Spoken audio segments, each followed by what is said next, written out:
వారిని చేసినందుకు దేవుడు బాధపడేంతగా వారు పాపము చేశారు. భూమి మీదున్న అంతటినీ జలప్రళయాన్ని పంపి నాశనం చేయాలనుకున్నాడు.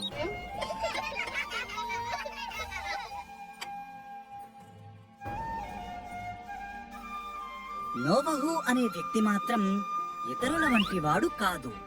నోవహు దేవుని ప్రేమించి ఆయనకు లోబడ్డాడు. దేవుడు జలప్రళయము నుండి నోవహును అతని కుటుంబాన్ని తప్పించాలనుకున్నాడు.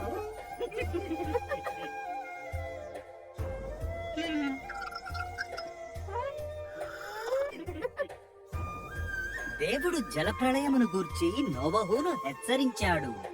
తక్కువ ఎత్తుగల కప్పు, 3 అంతస్తులు, ఒక కిటికీ మరియు ఒక తలుపు గల ఒక పెద్ద ఓడను నిర్మించమని చెప్పాడు.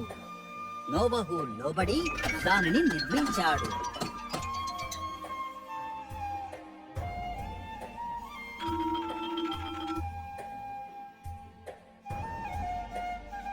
రెండేసి చొప్పున ప్రతి విధమైన జంతువులను సమకూర్చమని దేవుడు నోవహుతో చెప్పాడు. ఒకటి మగది, మరొకటి ఆడుది.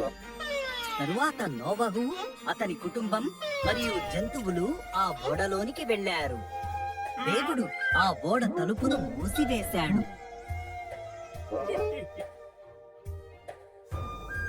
40 పగళ్ళు 40 రాత్రులు వర్షం కురిసింది.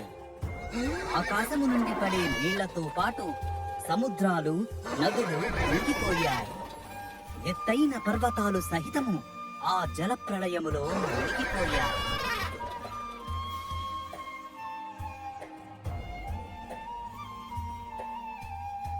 నోవహు మరియు అతని కుటుంబము సురక్షితముగా నీటిపై ఓడలో తేలుతూ ఉన్నారు. దేవుడు నోవహును ఒక్క క్షణం కూడా మర్చిపోలేదు.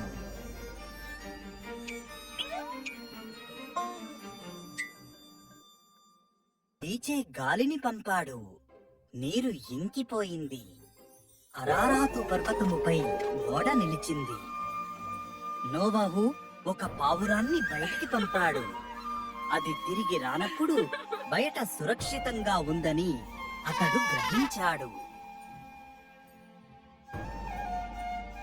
నేల పొడిగా ఉన్నప్పుడు దేవుడు వారిని బయటికి రమ్మని చెప్పాడు. భూమి మొత్తాన్ని ఇంకెన్నడూ వరదతో ముంచననే వాగ్దానానికి సూచనగా ఆయన ఆకాశములో రంగుల ధనుస్సును ఉంచాడు.